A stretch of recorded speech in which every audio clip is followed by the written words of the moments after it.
Kami membawa hati kami membuka hati kami. Kami percaya Engkau hadir, Engkau menjamah setiap hati kami, dan Engkau memberkati kami semuanya. Tuhan Yesus, kami menyerahkan seluruh rangkaian ibadah dari awal, pertengahan hingga pada akhirnya. Biarlah sukacita limpah bagi setiap kami semuanya. Damai sejahtera dan berkat-berkat surgawi yang Tuhan limpahkan bagi kami semakin meneguhkan untuk kami rindu memberikan yang terbaik buat Engkau pagi hari ini. Di dalam nama Yesus mari sepakat bersama-sama semuanya katakan amin. Kemuliaan buat Allah kita yang luar biasa terlebih dahulu. Sebelum duduk berikan salam, katakan selamat beribadah, Tuhan Yesus memberkati. Silakan duduk Bapak Ibu saudara kasih Tuhan dalam hadirat Tuhan.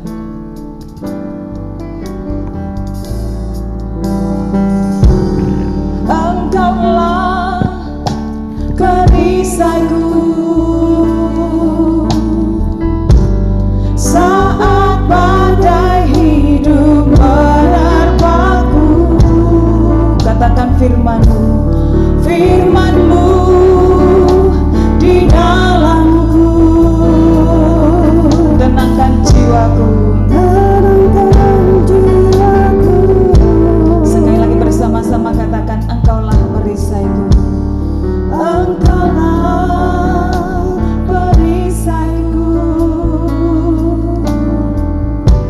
saat badai hidup menerpaku. Janji-Mu di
percaya kita punya Tuhan yang menjadi sumber kekuatan bagi kita.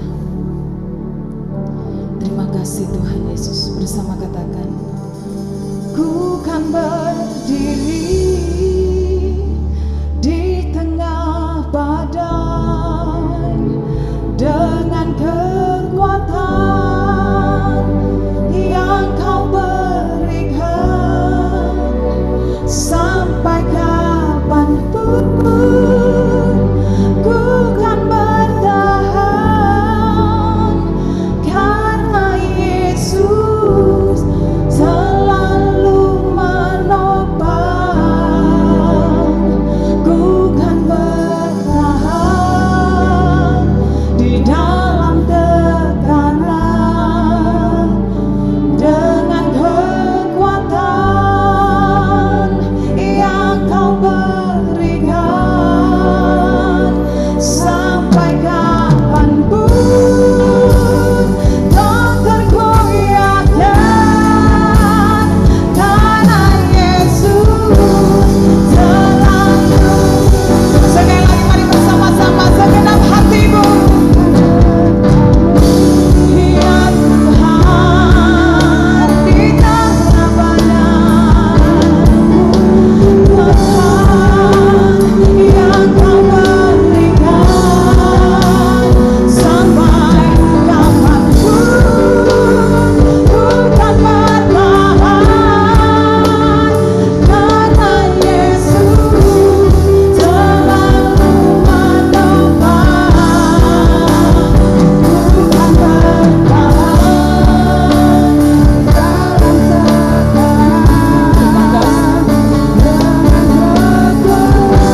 dalam tekanan apapun yang kami hadapi, kami tetap bertahan sebab Engkau yang menjadi sumber kekuatan kami.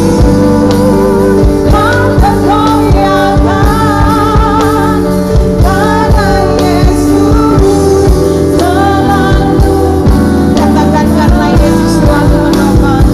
Karena Yesus selalu menopang. Karena Yesus selalu menopang hidupku. Sekali lagi kemuliaan yang paling luar biasa buat Allah kita. Amin. Shalom. Shalom. Semua diberkati Tuhan.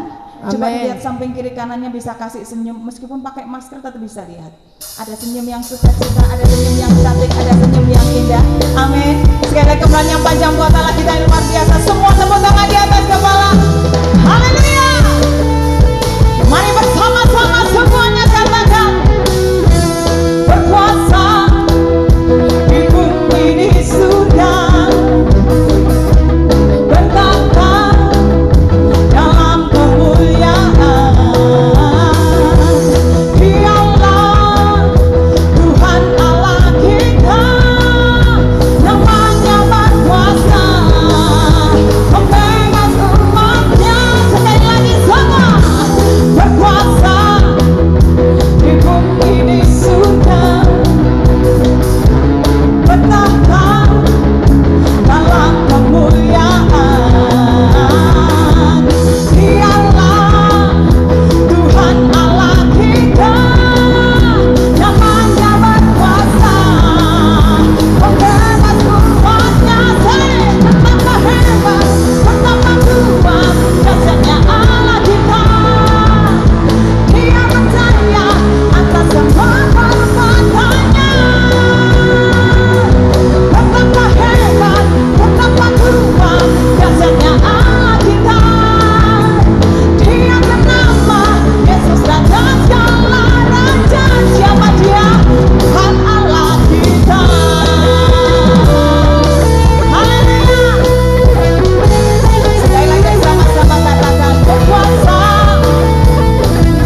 Ibu saudara yang di rumah tetap semangat, tetap sukacita. Tuhanlah yang menjadi sumber kekuatan kita. Amin. Dia Tuhan yang menolong hidup kita. Semua yang kita rasakan, semua yang kita hadapi, Dia pun juga merasakan. Dia pun tahu apa yang ada di dalam hati kita, pergumulan berat yang kita hadapi. Untuk itu mari bersama-sama siapkan hati kita, teduhkan hatimu dan sambut firman Tuhan. Semua yang ku rasakan, Engkau juga merasakan. Ku tak pernah sendirian, Engkau yang sanggup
berserah kepadamu Tuhan.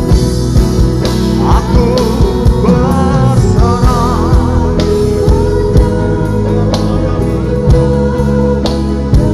dengan pengharapan kami.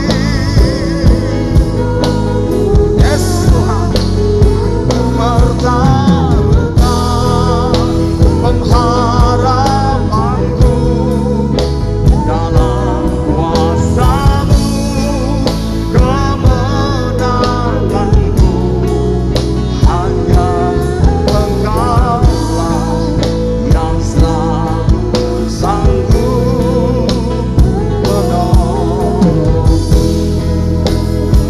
Segenap hatimu bersama-sama katakan hanya Engkau, hanya Engkaulah yang selalu sanggup menolong.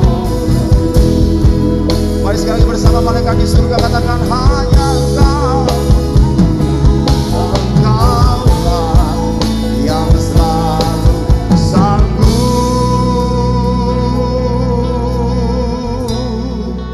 menolongku. Mari saudara-saudara kasihan buat Allah kita saudara.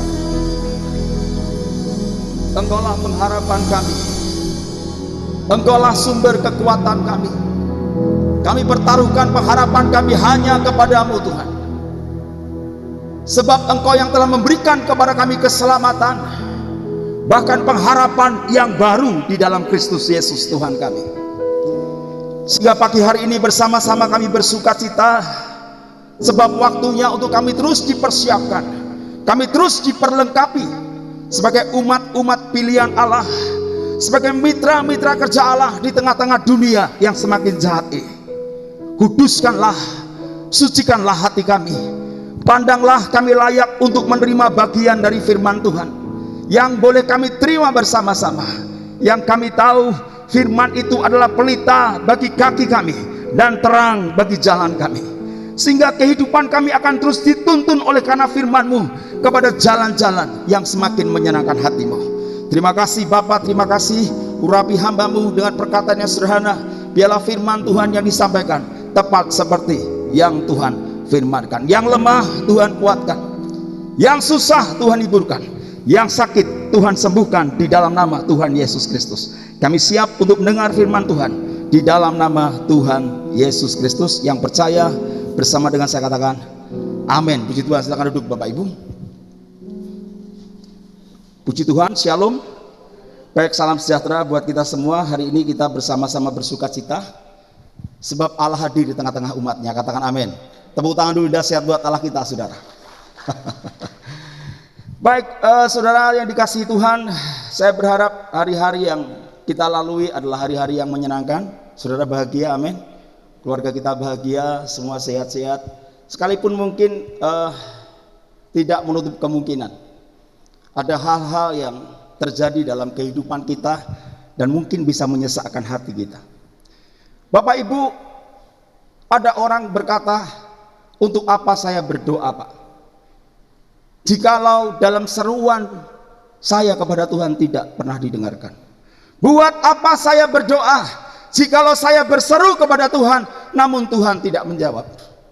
Buat apa saya membaca Alkitab kalau toh pada kenyataannya Alkitab tidak memberikan jalan keluar ketika saya menghadapi persoalan itu?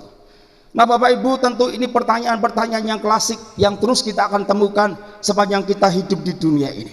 Ada banyak hal yang seringkali kita dapatkan, seolah-olah semua bertolak belakang dengan apa yang kita percayai, seolah semuanya itu bertentangan dengan apa yang kita yakini. Namun perlu saya sampaikan saudara, ketika kita bersama-sama percaya kepada Tuhan, percayalah bahwa janji kasih-Nya pasti digenapi dalam kehidupan kita. Katakan amin. Katakan amin. Tepuk tangan dulu dahsyat buat Allah kita. Saudara, satu kebenaran firman Tuhan saya beri judul responsif. Kata responsif, 2, 3. Responsif. Kitab Esra pasal yang ke-7 ayat yang ke-10. Kitab Esra pasal yang ke-7 ayat yang ke-10. Saya akan bacakan bagi Bapak Ibu, Anda bisa menyimak di sana. Dari PowerPoint-nya sudah saya buat. Esra pasal yang ke-7 ayat yang ke-10. Demikian bunyi firman Tuhan. Sebab Ezra telah bertekad untuk meneliti Taurat Tuhan dan melakukannya serta mengajar ketetapan dan peraturan di antara orang Israel. Sekali saya akan bacakan. Sebab Ezra telah bertekad untuk meneliti Taurat Tuhan dan melakukannya serta mengajarkan ketetapan dan peraturan di antara orang Israel. Semua berkata amin. Nah, Bapak Ibu saudara dikasih Tuhan, tentu ada banyak hal kita bisa belajar dari kitab Ezra ini tentang sejarahnya, sebab Israel pada waktu itu dibuang ke daerah Babel selama 70 tahun. Nah, tentu seorang hamba Allah yang dibangkitkan untuk mengembalikan mereka kepada negeri yang telah dijanjikan kepada Tuhan adalah tugas yang sangat berat bagi Ezra. Bapak Ibu bisa baca nanti di sana, ketika zaman Raja Koresi, ya, mereka dipulangkan. Memang Kores ini kalau dalam tafsiran Bapak Ibu di dalam tafsiran yang kita punya itu dijelaskan bahwa Kores dipakai Tuhan luar biasa untuk mengembalikan bangsa Israel supaya mereka bisa pulang. Dan salah satunya dalam pengembalian yang ketiga itu, dalam tahap yang ketiga itu, Ezra merupakan pemimpin dari tahap itu. Jadi Ezra memiliki satu misi untuk membawa mereka pulang ke negeri Israel. Tentu ini bukan hal yang mudah, tentu bukan hal yang gampang, saudara. 70 tahun mereka sudah dijajah di Babilonia. Tentu ini satu hal yang berat bagi Ezra. Sehingga ketika Ezra menghadapi hal itu, yang perlu saya sampaikan ini statement yang sangat luar biasa di dalam Ezra pasal yang ke-7 itu dikatakan di sana dengan jelas, sebab Ezra telah bertekad untuk meneliti Taurat Tuhan dan melakukannya serta mengajarkan ketetapan dan peraturan di antara orang Israel. Ini respon yang sangat luar biasa. Bagaimana dengan kita, saudara? Dalam pendahuluan ini saya mau tarik garis merah bahwa ketika kita diperhadapkan dalam situasi dan kondisi yang tidak menentu, biarlah kita bersikap seperti Ezra. Katakan amin. Ezra seorang hamba yang luar biasa. Di tengah-tengah keadaan yang tidak menentu itulah dia punya respon yang positif. Dia punya respon yang positif. Dia tahu kepada siapa dia percaya. Allah telah mengambil alih kepemimpinannya sehingga dia hanya seorang hamba yang dipercaya oleh Tuhan untuk membawa bangsa itu pulang ke negerinya. Nah, Bapak Ibu, dalam hal ini dalam kamus bahasa Indonesia kata responsif itu adalah sikap menanggapi atau teguh, ya, tergugah hati, bersifat memberi tanggapan dan atau tidak masa bodoh. Itu menurut kamus bahasa Indonesia. Responsif adalah sikap menanggapi, adalah sikap tergugah hatinya, adalah sifat memberi tanggapan, tidak masa bodoh. Bagaimana dengan kita, saudara-saudara? Bagaimana respon kita di tengah-tengah kehidupan yang semakin jahat ini? Bagaimana respon kita di tengah-tengah kondisi yang tidak menentu ini? Di tengah-tengah keluarga, di tengah-tengah masyarakat, di tengah-tengah pelayanan yang Tuhan berikan kepada kita. Bagaimana respon kita, saudara? Namun kita boleh melihat bagaimana Ezra mengambil satu tindakan, bagaimana seharusnya Ezra memiliki satu sikap yang luar biasa dan bisa menjadi teladan bagi setiap kita. Responsif, kata responsif, 2, 3. Responsif. Anda harus punya sikap seperti itu. Tidak perlu pantah menyerah, ya. Selama matahari masih terbit dari timur, saudara. Selama nafas masih di kandung badan, nafas kita masih hidup, selama kita belum kembali ke liang lahat, jangan pernah patah semangatmu. Katakan amin. Ada masa-masanya yang sulit, bukan hanya kita, saudara. Ada contoh-contoh yang jelas. Peristiwa ketika Tuhan saja, Yesus Kristus, ketika pada waktu malam dia doa kepada Bapaknya, ada doa yang tidak terjawab, saudara. Bapa, kalau bisa lalukanlah cawan ini daripadaku, namun bukan kehendakku. Namun pada kenyataannya Allah menjawab tidak. Kau harus lakukan itu. Ketika seorang rasul bernama Paulus datang kepada Tuhan, kalau bisa Tuhan, 3 utusan iblis yang menggocok hidupku, lepas semua. Allah bilang gimana, saudara? Cukupkanlah kasih karuniaku bagimu. Apakah Paulus patah semangat? Apakah Tuhan Yesus Kristus lari dari penghukuman yang seharusnya dia tidak terima, namun dia harus terima itu untuk menebus kita? Apakah dia bersifat seperti pecundang? Tidak, saudara. Dia tetap lakukan bagiannya. Sekalipun dia harus membayar dengan nyawanya, dia tetap lakukan itu. Sekalipun Paulus juga membayar dengan tetesan air mata, dia tetap lakukan itu. Allah hanya berkata, cukup kasih karuniaku bagimu Paulus. Dan Paulus pun tetap berkata, bersukacitalah dalam segala hal. Tetaplah berapa? Berdoa. Dia tidak lepas dari hal itu, saudara. Dia tetap lakukan itu. Dia punya respon yang positif. Bagaimana sikap Esra pun memberikan satu teladan bagi kita. Dan sekarang bagaimana seharusnya sikap kita terhadap firman Tuhan? Bapak Ibu, yang pertama, dimulai dengan tekad untuk belajar. Katakan 2, 3. Dimulai dengan tekad untuk belajar. Sekali lagi 2, 3. Dimulai dengan tekad untuk belajar. Saya tahu di Daskalia kata terdidik ini bukan hal yang mudah. Gereja berupaya juga dengan segala macam cara untuk mendidik setiap sidang jemaat untuk mereka lebih mengenal. Sebab iman itu timbul dari apa? Iman timbul dari apa? Pendengaran. Pendengaran karena apa? Karena nonton TV? Karena media sosial? Enggak. Pendengaran akan firman Kristus. Memang kita tahu media informasi akan terus diupdate, terus akan up to date, terus baru. Sementara Alkitab yang kita baca nggak pernah baru, tetap sama. Sampai kapanpun tetap seperti ini, saudara. Namun bagaimana sikap kita? Esra katakan dalam Esra pasal 7 ayat 10 bagian nanti katakan, sebab Esra bertekad untuk meneliti Taurat Tuhan. Dimulai dengan tekad untuk belajar. Sekali katakan 2, 3. Dimulai dengan tekad untuk apa? Belajar. Bapak Ibu harus belajar tentang kehidupan ini. Bahkan di dalam kitab Amsal dikatakan, semua firman Allah adalah murni. Ia adalah perisai bagi orang yang berlindung padanya. Semua firman Allah adalah murni. Ia adalah perisai bagi orang yang berlindung padanya. Sehingga saya sampaikan pagi hari ini, dimulai dengan tekad untuk belajar. Itu komitmen kita.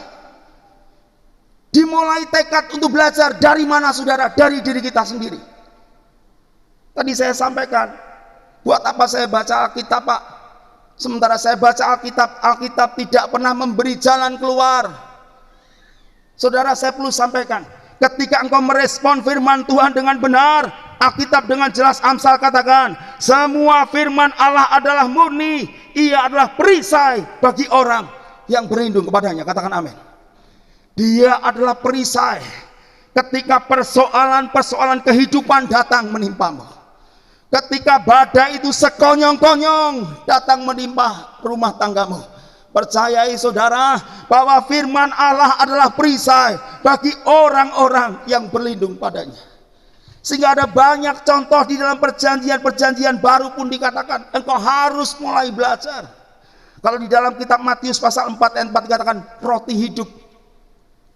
Kita harus belajar juga bahwa Yesus adalah roti hidup yang memberikan bagi setiap kita kelegaan, kehidupan yang baru di dalam Tuhan. Kalau di dalam Ibrani pasal 4:12 dikatakan firman itu pedang bermata dua. Kita harus belajar juga bahwa ternyata firman itu sanggup memisahkan kehidupan kita. Sampai sendi-sendi dan sungsung terpisahkan, saudara. Kita tahu bagaimana cara kita mengasihi keluarga kita.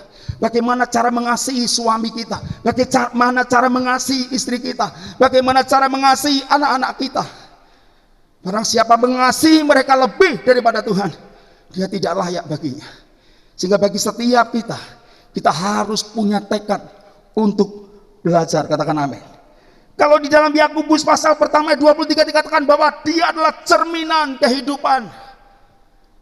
Firman Tuhan adalah cermin. Sehingga bagi setiap kita harus bercermin, mengaca, ngoco. Katakan ngoco 2, 3. Bapak Ibu datang ke gereja ngaca atau enggak? Mengapa Anda harus ngaca? Dan saya sampaikan kepada Bapak Ibu, ketika Anda ada di hadapan kaca, katakan pada dirimu, tidak ada orang secantik orang ini. Tidak ada orang yang sengganteng orang di kaca ini. Itulah saudara dan saya. Amin. Namun firman Tuhan mengajar kepada kita, kita harus mulai dengan tekad untuk belajar. Apakah cermin itu? Mengapa firman Tuhan bisa menjadi cermin? Kehidupan kita menjadi teladan bagi banyak orang. Jikalau kita tidak berbenah mulai sekarang, saya katakan terlambat. Untuk itu Bapak Ibu perlu belajar. Katakan perlu belajar, 2, 3. Tidak sekali ya. Bukan hanya itu. Di dalam 1 Petrus pasal yang kedua dikatakan, firman Tuhan itu seperti air susu yang murni, yang sanggup menyegarkan setiap kita. Ketika kita letih, lesu, berbeban berat, kita datang kepada Dia, maka kekuatan firman itu akan meyakinkan panggilan kita kembali. Dan sekali Yesus tetap Yesus. Ada masa-masanya kita mengalami hal yang sulit dalam kehidupan ini, saudara. Pada masa-masanya orang yang kita harapkan sudah tidak bisa lagi kita harapkan. Ada masa-masanya apa yang kita pikirkan tidak seperti apa yang Bapak pikirkan. Mungkin itu baik bagi kita, namun belum tentu itu baik bagi Bapa di surga. Sehingga terkadang kenyataan yang kita hadapi itu bertolak belakang dengan firman Tuhan. Dan saudara harus mengerti akan hal itu. Saudara harus belajar akan hal itu. Ezra pun belajar akan hal itu, saudara.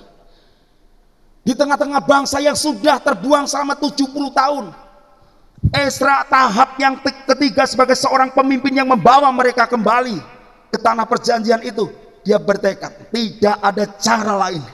Cara yang harus dia lakukan adalah dia harus belajar firman Tuhan. Sehingga di dalam Ezra pasal ke-7 itu ayat 10 dikatakan, sebab Ezra bertekad untuk meneliti Taurat Tuhan. Katakan amin. Yang pertama, saudara, bagaimana seharusnya sikap kita terhadap firman Tuhan? Yang pertama harus dimulai dengan tekad untuk belajar. Suami belajar, istri juga belajar, anak-anak belajar, gembala apalagi. Untuk mengembalakan Bapak Ibu di tempat ini, tentu seorang gembala sidang saya tahu, jangankan di pusat, saudara, di cabang kami harus berinovasi, inovatif supaya apa? Jemaat tidak bosan. Saya harus belajar juga mempersembahkan kepada Tuhan apa yang Tuhan sudah karuniakan kepada saya untuk saya ajarkan. Ini perlu belajar. Bagaimana mungkin saya akan mengajar dengan baik kalau saya tidak belajar dengan baik? Dan saya perlu sampaikan, saudara harus menghargai gembala sidang di tempat ini. Bagaimana dia bisa mengajar saudara dengan baik kalau gembalamu tidak punya sikap untuk belajar dengan baik? Untuk itu kalau ada persoalan, kesulitan dalam kehidupan ini, saudara harus sadar bahwa gembalamu juga siap untuk membantumu. Melalui pengajaran-pengajaran firman Tuhan yang selama ini dipelajari, tentu akan dituangkan, diaplikasikan melalui pengajaran-pengajaran yang disampaikan. Dan jikalau saudara dan saya tidak punya tekad untuk belajar, ini mubatir, saudara. Tidak ada gunanya sama sekali. Setiap hari dikirim video klip, berapa banyak di antara kita yang sungguh-sungguh mendengarkannya. Saya tidak belajar untuk menghakimi, tapi saya belajar untuk mengontrol diri saya. Saya juga harus belajar. Katakan, saya juga harus belajar. 2, 3. Tepuk dadamu, katakan 2, 3. Saya juga harus belajar. Ingat baik-baik Bapak. Ezra memulai hal itu dengan tekad untuk belajar. Tidak sekalian dia mau diajar. Seorang pemimpin yang hebat sekalipun, saudara, dia butuh belajar. Bagaimana dengan kita? Suami harus belajar, istri harus belajar, anak-anak apalagi harus belajar. Sehingga saya percaya ketika keluarga ini terus didewasakan dalam iman, maka firman Tuhan, ketika sesuatu terjadi dalam kehidupan rumah tangga ini, ketika persoalan-persoalan berat mungkin terjadi atas keluarga itu, ya saya tidak akan pernah dengar piring pecah lah, minimal. Nggak ada gelas pecah, nggak ada sapu terbang, nggak ada suara kuda di situ, nggak ada suara binatang-binatang liar. Kalau di keluarga itu masih ada suara-suara binatang-binatang liar yang keluar dari mulut suami ataupun istri, berarti Anda kurang belajar. Katakan amin. Di sini tidak ada ya. Amin. Kalau ada bahaya loh. Nular. Kalau ada bahaya karena nular ini. Dan saya berharap tidaklah seperti itu. Hadapi segala sesuatu. Kalau Anda semakin belajar terus mengasah supaya SDM kita semakin baik, Anda perlu belajar. Perlu belajar firman Tuhan sumbernya. Dan yang kedua, Bapak Ibu, bagaimana seharusnya sikap kita terhadap firman Tuhan? Yang kedua, menjadi pelaku firman. Katakan amin. Yuk baca sama-sama 2, 3. Menjadi pelaku firman Tuhan. Sekali lagi 2, 3. Menjadi pelaku firman Tuhan. Dalam Yakobus pasal 1 ayat 22 dikatakan di sana, tetapi hendaklah kamu menjadi pelaku firman dan bukan hanya pendengar saja. Sebab jika tidak demikian, kamu menipu dirimu sendiri. Seperti tadi di dalam Esra juga saya sampaikan, di sana dikatakan bahwa Esra bertekad untuk meneliti firman Tuhan, dan bukan hanya itu, di sana dikatakan dan melakukannya. Dan melakukan firman itu. Nah, saudara, di sini tentu ada hal yang harus kita lakukan. Bagaimana seharusnya sikap kita terhadap firman Tuhan? Yakobus dengan jelas di sana dikatakan, tetapi hendaklah kamu menjadi pelaku firman dan bukan hanya pendengar saja. Sebab jika tidak demikian, kamu menipu diri sendiri. Ketika kita belajar firman Tuhan, tentu benih itu ditabur. Kalau kita belajar tentang contoh ilustrasi dalam Matius pasal 13 ayat 1 sampai 8, Bapak bisa baca. Ketika kita belajar firman Tuhan, orang-orang yang dinyatakan berhasil melakukan firman itu adalah seperti benih yang jatuh di tanah subur. Seperti benih yang jatuh di tanah subur. Sebab ketika 4 benih itu ditabur, 1 benih jatuh di jalan, yang 1 jatuh di tanah yang berbatu, dan yang ketiga jatuh di semak duri, dan yang keempat jatuh di tanah yang subur. Kalau diilustrasikan bagaimana setiap kita melakukan firman Tuhan, ayat itu memberikan contoh, sebab Tuhan Yesus sendiri mengajarkan kepada murid-muridnya seperti ini, saudara. Sekarang dengarkan arti perumpamaan tentang orang yang menabur itu. Ada orang yang mendengar firman kerajaan tapi tidak memahaminya, lalu si jahat datang dan merampas apa yang ditabur di hatinya. Itulah benih yang jatuh di pinggir jalan. Benih yang jatuh di pinggir jalan diilustrasikan seperti seorang yang menabur benih itu. Ketika firman Allah itu ditaburkan, nah, dia tidak memahami benih itu, lalu si jahat datang dan merampas apa yang ditabur di hatinya. Apakah kita termasuk benih yang pertama? Ketika firman Tuhan disampaikan, ketika firman Tuhan diberitakan kepada kita, namun kita tidak mengerti. Kalau saudara nggak mengerti, ada kesempatan untuk bertanya. Nah, saudara, yang pertama di sana dikatakan dalam benih itu, benih yang jatuh di jalan itu diumpamakan ketika kerajaan Allah itu, benih kerajaan Allah itu ditaburkan, namun yang orang yang menerima itu tidak paham, lalu si jahat datang dan merampas apa yang sudah ditaburkan di hatinya. Bagaimana dengan kita? Sekian tahun kita ikut Tuhan. Kalau dihitung ukuran waktu, ada yang sudah sejak kecil. Kalau sejak kecil seperti saya sekarang usia 42 tahun ya, 42 tahun ikut Tuhan. Kalau ada yang mulai baru saya ikut Tuhan, Pak, sekian tahun yang lalu pada waktu saya menikah saya dibaptis dan ikut Tuhan. Oke, sekian tahun Anda ikut Tuhan. Dari perkembangan hal itu, saudara, yang perlu kita mengerti, kita jatuh di mana sekarang?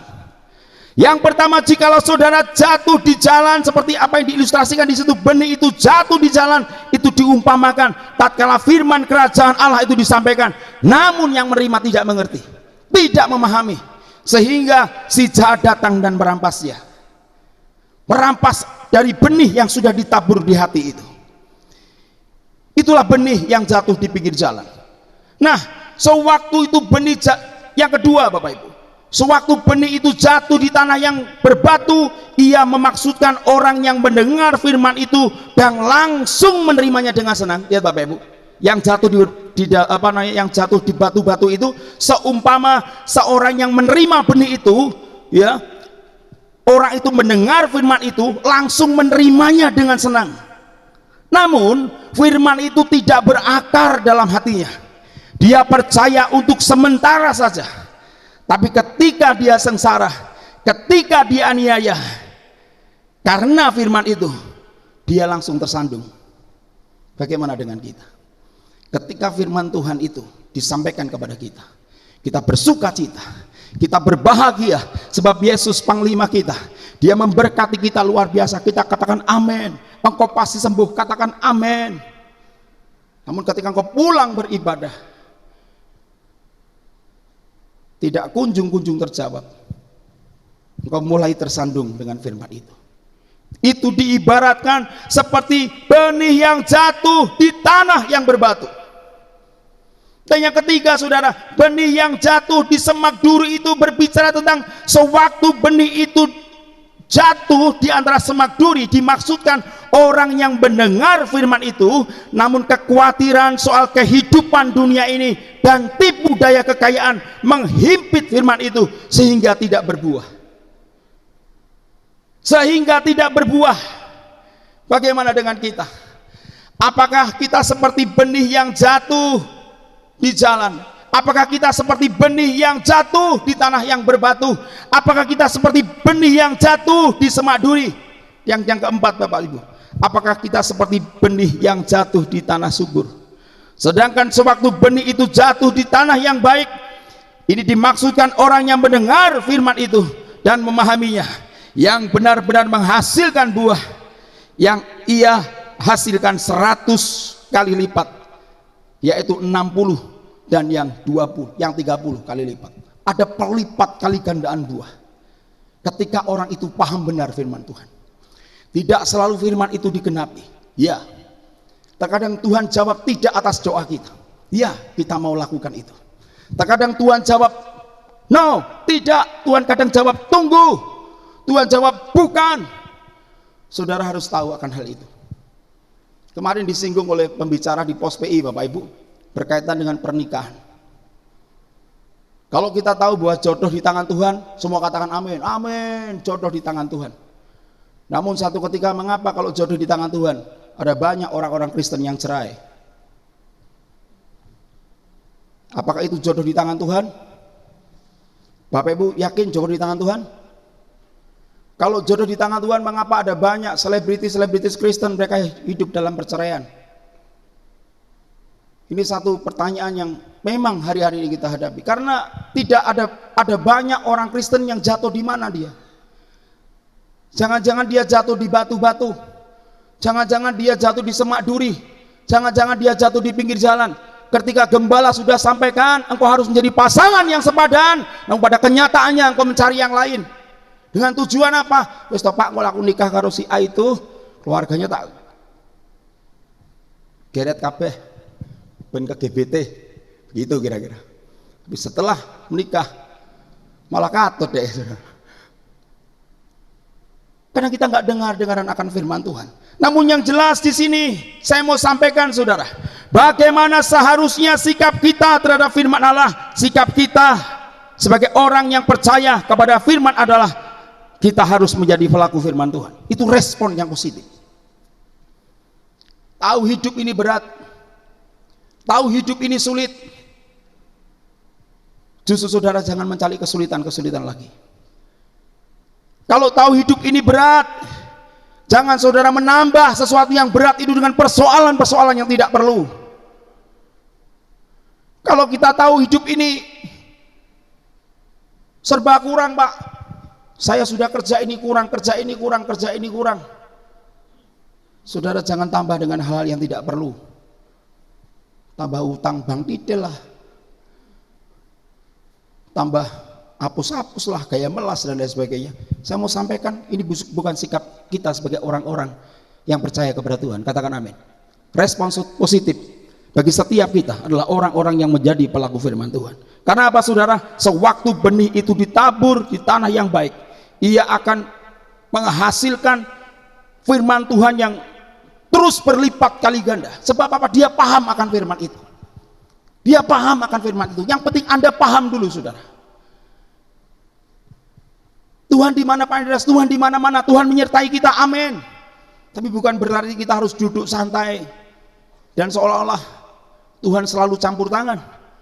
Tidak seperti itu, saudara. Kemarin disampaikan bahwa kita itu objek. Objek itu kalau saudara mau bentur sesuatu, lah free will kok, Tuhan memberikan kehendak bebas kok. Saudara mau bentur ya saudara akan kebentur. Sekalipun pada kenyataannya Tuhan sanggup membalut luka-lukamu. Pada kenyataannya Tuhan sanggup memberikan penghiburan. Karena Dia Allah yang baik. Dia memberikan kepada kita kasih karunia Roh Kudus yang menghibur kita. Dia bisa melakukan itu. Namun kalau engkau melanggar aturan firman, engkau mengambil keputusan itu dengan keputusan sendiri tanpa melibatkan Allah, ini sangat berbahaya. Sangat berbahaya, saudara. Menambah kondisi yang semakin rumit. Menambah kondisi yang semakin ruwet. Sudah banyak hal yang harus kita bayar. Ini ngomong soal utang, hutang. Di sini gak ada yang utang? Gak ada ya? Puji Tuhan. Saya berharap cuma saya saja. Sing guyu berarti 11-12. Wes roh duwe tanggungan itu. Kok sik kredit iki? Ini bagaimana? Sudah tahu punya tanggungan ini, tanggungan itu. Sudah tahu kondisi lebih besar pasak daripada tiangnya. Kita mau cari persoalan yang lebih berat lagi, saudara. Setelah itu kita ngomong sama Tuhan, Tuhan bayar utangku. Mbahmu ya gak gelem, saudara. Apalagi Tuhan suruh bayar. Bapakmu ya gak gelem kok.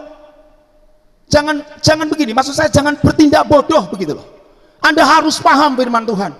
Ketika Anda paham firman Tuhan, Anda tidak mudah menyalahkan gembala. Anda tidak mudah menyalahkan pelayan-pelayan Tuhan. Anda tidak mudah menyalahkan suami, tidak mudah menyalahkan istri, tidak mudah menyalahkan anak-anakmu atau mencari kambing hitam yang lain. Sebab engkau paham firman Tuhan. Jangan menambah kesulitan dengan kesulitan yang baru. Saya berharap Anda mengerti akan hal ini, sehingga pulang Anda akan menjadi pelaku-pelaku firman Tuhan yang menyerahkan hatinya. Katakan amin. Tepuk tangan dulu dahsyat buat Allah kita. Bapak Ibu, yang ketiga sekarang, yang ketiga.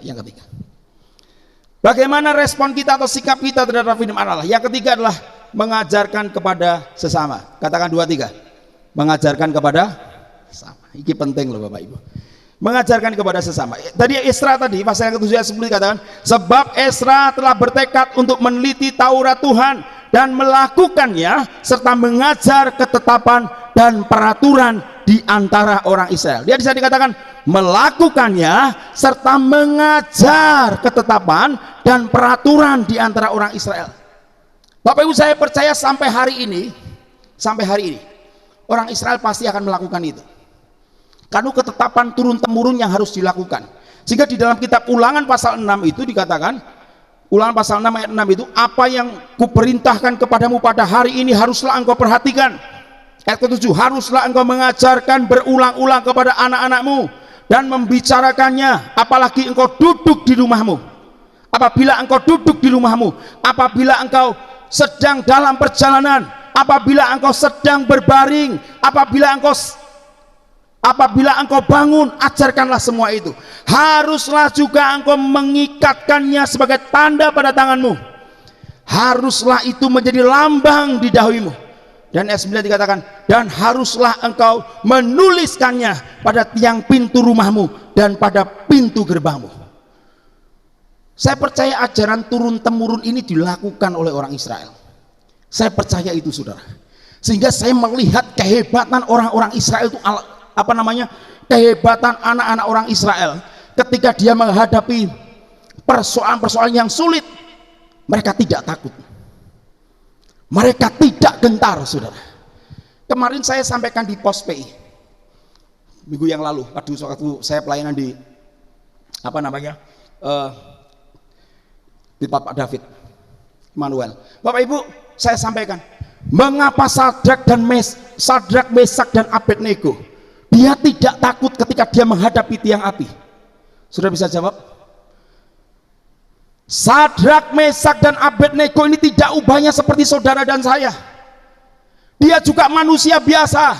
Dia juga bisa memiliki rasa takut. Dia bisa juga memiliki rasa khawatir sama seperti saudara dan saya. Namun saudara, karena budaya Israel itu selalu menceritakan pada waktu engkau makan, pada waktu engkau duduk, pada waktu engkau berdiri, selalu diceritakan. Sehingga Sadrak, Mesak dan Abednego selalu mendengar hal itu. Dia tahu bahwa Allahku pernah menjadi api. Dia pernah berdiri sebagai tiang api. Allah yang teofani menunjukkan kepada bangsa Israel ketika ada di padang gurun, mereka dalam kondisi dingin. Dan itu selalu didengar oleh Sadrak, Mesak, Abednego. Sehingga ketika dia menghadapi dapur api itu, dia tidak merasa takut. Sebab dia tahu Allah pernah menjadi tiang api yang luar biasa. Allah pernah menjadi tiang awan yang luar biasa, yang pernah menudungi bangsa itu, menyelimuti bangsa itu, supaya panas terik matahari tidak menghanguskannya. Selalu diajarkan. Bagaimana dengan kita? Apakah kita juga mengajarkan kepada anak-anak kita? Jangan salahkan mereka kalau mereka tumbuh menjadi seorang anak yang tidak takut kepada orang tua. Jangan salahkan anak-anak kalau mereka tumbuh menjadi anak-anak yang berandalan, karena mereka tidak pernah mendengar ajaran tentang firman Tuhan yang keluar dari mulut papanya. Karena mereka tidak pernah mendengar ajaran firman Tuhan yang keluar dari mulut mamanya. Setiap hari yang dia tahu hanya papa mamanya geger, papa mamanya baku hantam di rumah, piring terbang, sendok terbang, kaca pecah. Setiap hari papa mamanya bentrok, sehingga anak itu hanya mendengar itu. Dia hanya melihat hal itu. Ini kesedihan bagi anak-anak. Bapak Ibu, untuk mengembalakan anak-anak pun gak gampang loh. Saya sejak tahun 2003 Bapak Ibu, sejak 2003 saya mulai berkiprah untuk mengembalakan anak-anak. Bukan hal yang gampang, bukan hal yang mudah. Karena saya tahu kondisi gereja ketika ke depan anak-anak ini nanti, mereka juga akan menjadi tulang punggung gereja. Mereka harus dipersiapkan. Berapa banyak acara-acara yang hanya digelar hanya untuk orang-orang dewasa. Berapa banyak acara-acara yang digelar untuk anak-anak. Kadang kita menganggap mereka nggak perlu, kita menganggap mereka nggak penting. Loh Bapak Ibu, bahkan anak-anak ini ketika mereka datang kepada Tuhan Yesus katakan, jangan ada satupun orang yang menghalangi mereka datang kepadaku. Ini punya kerajaan surga Bapak Ibu. Kita harus mengajar itu. Bagaimana kita, saudara? Berapa banyak anak-anak kita yang justru cinta kepada handphonenya daripada cinta kepada papa mamanya. Tapi di GBT semua anaknya cinta kepada papa mamanya. Amin. Amin. Saudara, bukan Anda saja yang mengalami kesulitan. Saya pun juga mengalami kesulitan. Anak satu wayang ini kadang juga membuat hati bisa sakit. Kalau sudah main game gitu nggak bisa selesai.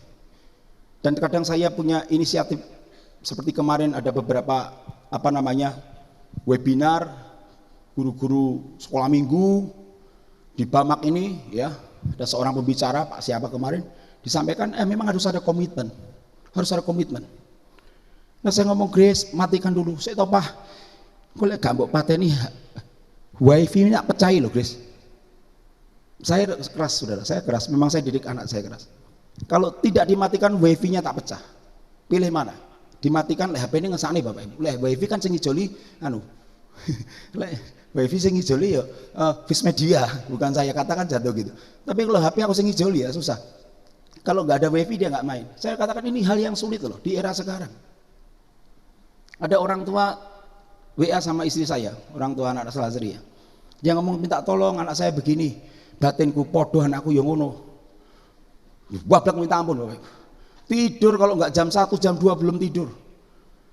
Padahal saya seringkali menyampaikan, mengajarkan firman Tuhan gak entek-entek Bapak. Lah aku ki yo sales yo pelayan Tuhan. Nek ngomongan kemercek gak barbar. Mijeti aku yo tak omongi firman Tuhan gitu loh Bapak Ibu. Dekat dolanan game saya selalu bicara firman Tuhan. Ngono sik ndablek. Dan ini oleh Bapak Ibu gak tahu cerita. Apalagi Anda nggak pernah mengajar kepada anak-anakmu. Yang Anda lakukan hanya mencari uang untuk kebutuhannya saja. Dan saya sampaikan Bapak Ibu, jangan Anda menyalahkan anak-anakmu ketika mereka tumbuh nanti dewasa menjadi orang-orang yang tidak takut akan Tuhan, menjadi orang-orang yang tidak tahu akan arti sebuah pelayanan, yang dia tahu hanya main game. Apalagi masa pandemik ini, ya begitu sangat sulit. Dan saya metode seperti ini apakah lebih efektifnya nanti saya usul Pak Gembala. Pak Gembala, waktunya guru-guru sekolah minggu terjun ke lapangan. Waktunya guru-guru sekolah minggu jemput bola. Hari Minggu tidak bisa di tempat kita pelayanan, minimal guru-guru datang ke rumah murid-murid. Boleh setuju Pak Gembala? Kasihan mereka Bapak Ibu, kasihan loh anak-anak itu. Mereka nggak ngefan sama orang tuanya. Bagaimana mereka ngefan orang tuanya? Tadi saya sampaikan, firman Tuhan nggak ada yang diucapkan, petuah-petuahnya nggak ada, dibiarkan saja anak-anak ini. Wae maya mangan, mangan. Wae mangan, mangan. Wae atus. Namun pada kenyataannya tidak ada muatan-muatan kebenaran yang disampaikan orang tuanya. Bapak Ibu, saya perlu sampaikan hari ini. Yang ketiga, Anda perlu ajarkan, minimal anak-anakmu. Suami mengajar istrinya, istri memberikan masukan kepada suaminya. Dan saya berharap mesbah doa mulai dibangun. Mesbah doa. Pak Gembala kemarin pada waktu Zoom mengingatkan saya, iya. Dulu saya waktu kecil aja Grace, jam 5 pagi, setengah 5 kita doa. Saya tinggal di Wadungan sana. Jam setengah 5 doa Bapak Ibu. Bisa nyampe di sini setengah 5. Kita doa bareng-bareng. Ada masa-masa di mana kita tidak bisa lakukan itu. Dan apakah pandemik itu memisahkan kita? Saudara, saya mau tanya, apakah pandemik ini memisahkan kita dari hal yang indah itu? Saya katakan jangan, saudara. Jangan. Ayo kita mulai kembali. Kita bangun mesbah keluarga. Kita bangun itu, kita ajarkan itu. Seringkali saya sampaikan, suami lebih baik kehilangan waktu 5 menit untuk istri dan anak-anakmu daripada engkau kehilangan waktu untuk selama-lamanya. Istri pun demikian, lebih baik engkau punya waktu 5 menit untuk anak dan suamimu. Doakan mereka daripada kau kehilangan waktu untuk selama-lamanya. Ini penting untuk kita ajarkan, penting untuk kita ajarkan kepada yang lain. Dan saya percaya ketika kita mengajarkan hal ini, maka ayat penutup yang saya sampaikan Bapak Ibu dalam khotbah saya, penutup Mazmur, di sana dikatakan, Mazmur pasal pertama 2-3. Oke. Tetapi yang kesukaannya ialah Taurat Tuhan dan merenungkan, ya. Tetapi yang kesukaannya adalah Taurat Tuhan dan merenungkan Taurat itu siang dan malam. Ia seperti pohon yang ditanam di tepi aliran air, yang menghasilkan buahnya pada musimnya dan yang tidak layu daunnya. Apa saja yang diperbuatnya berhasil. Bapak Ibu ingin berhasil dalam hidupmu? Engkau harus punya tekad untuk belajar. Katakan amin. Yang kedua, engkau harus melakukan firman itu. Dan yang ketiga, engkau harus berbagi kepada yang lain. Keluargamu, lembaga yang paling kecil yang Tuhan berikan, keluarga, ayo ajar mereka. Dan saya percaya ketika engkau mengajar anak-anakmu, mereka tumbuh menjadi anak-anak yang cerdas, anak-anak yang lebih cerdas, lebih pandai daripada anak-anak yang tidak percaya kepada Tuhan. Dan saya akan melihat perkembangan gereja yang luar biasa, dipenuhi dengan anak-anak yang punya pola pikir seperti Sadrak, Mesak, dan Abednego. Ketika kesulitan zaman itu terjadi, maka anak-anak ini menjadi jawaban bagi gereja. Nama Tuhan dipermuliakan. Tepuk tangan dahsyat buat Allah kita. Saudara, kita berdiri bersama-sama. Aku berserah semua padamu Tuhan, dalam janji-Mu ku diteguhkan, ku bertaruhkan pengharapanku dalam kuasa-Mu, kemenanganku hanya Engkaulah yang selalu sanggup menolongku. Bapa di surga, terima kasih. Pagi hari ini kami bersyukur. Kami adalah bilangan-bilangan orang yang sudah Engkau selamatkan. Lepas dari keselamatan yang Tuhan sudah berikan, kami masih hidup di tengah-tengah dunia yang jahat ini. Ada banyak kesulitan-kesulitan yang harus kami hadapi. ada banyak persoalan-persoalan hidup yang tetap kami harus hadapi. Tuhan, kami mohon kekuatan iman daripada-Mu. Teguhkan hati kami supaya kami punya tekad untuk belajar tentang kebenaran firman-Mu. Teguhkan hati kami dengan firman itu. Sementara kami sudah belajar, maka panggilan kami untuk menjadi pelaku firman.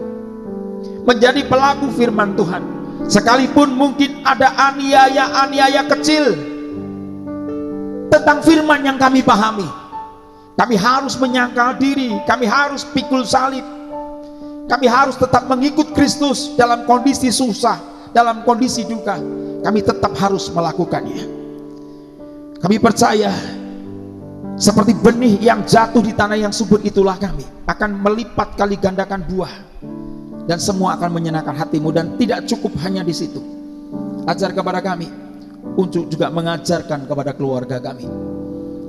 Jikalau kami seorang suami, ajar kepada kami, berikan karunia kepada kami untuk bisa mengajarkan kepada anak dan istri kami, kepada orang-orang terdekat. Jikalau kami seorang istri, berikan kepada kami karunia, kasih karunia-Mu untuk bisa mendorong suami maupun anak-anak kami untuk mengerti dan memahami tentang firman Tuhan. Jikalau kami seorang anak, teguhkan hati kami untuk kami juga memberi kesaksian dari apa yang sudah diajarkan orang tua kami, dan kami melakukannya. Maka tugas hamba-hamba Tuhan di tempat ini akan semakin diteguhkan ketika jemaat-jemaat yang ada hidup di dalam pertumbuhan iman yang sehat. Nama-Mu yang dipermuliakan. Terima kasih Bapak, terima kasih. Sebentar kami bersama-sama akan memberikan korban persembahan. Sucikanlah, kuduskanlah. Engkau yang menyediakan benih untuk kami tabur, Engkau yang menyediakan roti untuk kami makan. Dan kami akan melakukan semua itu dengan sukacita yang baru. Terpujilah nama-Mu. Di dalam nama Tuhan kami Yesus Kristus, kami sudah berdoa dan mengucap syukur. Semua bersama dengan saya katakan amin. Saudara-saudara sehat buat Allah kita. Selamat duduk Bapak Ibu, Tuhan Yesus berkati. Kasih Tuhan yang di rumah yang ingin memberikan persembahan, silakan di rekening BCA di 0331943001 atau rekening persepuluhannya di 0338888191. Semuanya atas nama GBT Kristus Pengasih. Semua yang sudah dinyatakan kiranya dapat dipakai untuk pekerjaan Tuhan di tempat ini. Ada beberapa pengumuman kasih Tuhan yang akan disampaikan. Yang pertama dari panitia untuk kegiatan Natal kita, atau sebelumnya ini aja ya, webinar remaja dan pemuda tanggal 28 November ya, tanggal 28 November ada seminar ya, dosennya dari Untar ya, dari Universitas Tarumanegara ya, jadi dari luar kota, tapi anak-anak kumpul di sini ya. Pemuda remaja tetap ibadah setiap hari Sabtu di tempat ini. Nah, ini tanggal 28 ini hari Sabtu, dan tanggal 5 Desember 2020 juga hari Sabtu. Anak-anak muda ajak ke gereja untuk kita nikmati webinar remaja, khusus remaja dan pemuda ya. Silakan datang aja ibadah mulai hari Sabtu, setiap hari Sabtu jam 4:30 sore ya. Demikian. Kemudian hari Jumat, nggak tahu Jumat ini kita masih ada ibadah online apa enggak, tapi Jumat kelihatannya ada ibadah online. Bapak Ibu bisa ikut lewat Zoom ya. Bapak Ibu kalau ikut ibadah online lewat Zoom, nanti alamat Zoomnya akan di-share di kampung ya, kampung GBT, di grup WA kampung GBT ya. Kalau Bapak Ibu yang tidak ikut ke kampung, bisa teman-temannya bisa membantu share alamat Zoomnya supaya ikut ibadah online. Kiranya Engkau memberkati aku berlimpah-limpah dan memperluas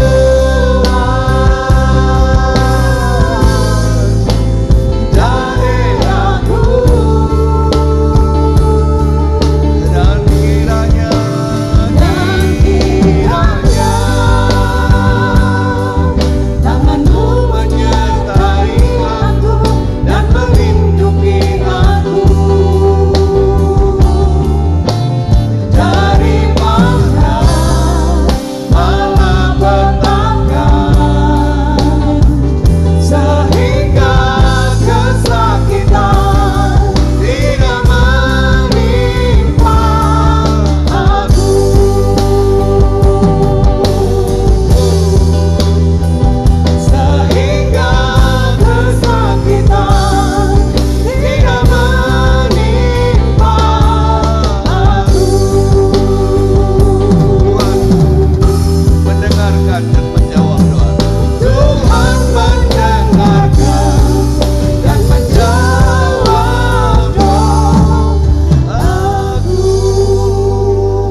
melihat segala keberadaan umat-Mu yang hari ini datang beribadah, menilik satu persatu hati mereka Tuhan, dan penuhkan kami Tuhan dengan Roh-Mu yang kudus, sehingga kami boleh melihat dan merespon semua firman-Mu Tuhan, melakukan dengan segala kehendak-Mu di dalam kehidupan kami. Terima kasih Tuhan, ajar kami supaya tidak menyimpang ke kanan atau ke kiri. Ajar kami berjalan dengan rencana dan rancangan indah-Mu di dalam kehidupan kami, dan kami boleh melihat segala kemuliaan-Mu di dalam kebenaran-Mu selangkah demi selangkah hidup kami. Tuhan berkati semua pelayan-pelayan Tuhan yang sudah melayani pada pagi hari ini. Biarlah semua pelayan dikerjakan boleh menyenangkan hati-Mu. Hamba-Mu yang sudah menyampaikan firman Tuhan berkati, terus pakai hidupnya dalam penggembalaannya diiringi nanom Tuhan. Terima kasih Tuhan, hikmat marifat dari surga diturunkan atas hidupnya. Terima kasih Tuhan, seluruh jemaat yang hari ini bersuka di dalam Engkau, bertemu dengan Engkau Tuhan melalui firman dan Roh Kudus-Mu Tuhan. Kami pagi hari ini mengalami Tuhan di dalam kehidupan kami. Dan lihatlah satu persatu umat-Mu yang sakit Tuhan jamah sembuhkan, yang susah Tuhan hiburkan, yang dalam kesesakan Tuhan beri jalan keluar. Berikan kasih dalam hati kami sehingga kami boleh mengasihi Allah kami dengan segenap hati, dan biarlah berikan kasih kepadamu agar kami boleh mengasihi sesama dengan segenap hati pula. Terima kasih Tuhan, terima kasih. Hari-hari yang lalu, minggu kemarin Tuhan sudah memberkati kami begitu luar biasa, sehingga kami boleh berjalan ke tempat ini dengan tubuh kuat, sehat. Kami percaya minggu-minggu, bulan, bahkan tahun ini Tuhan, kami akan melewati bersama dengan Tuhan yang melindungi kami semua. Pekerjaan kami berkati Tuhan, dan biarlah dalam pekerjaan kami pun Tuhan hadir dan memberkati kehidupan kami dalam pekerjaan kami. Anak-anak kami yang sekolah Tuhan berkati. Mereka yang sekolah di luar kota, bahkan di luar negeri sekalipun, Tuhan berkati anak-anak kami.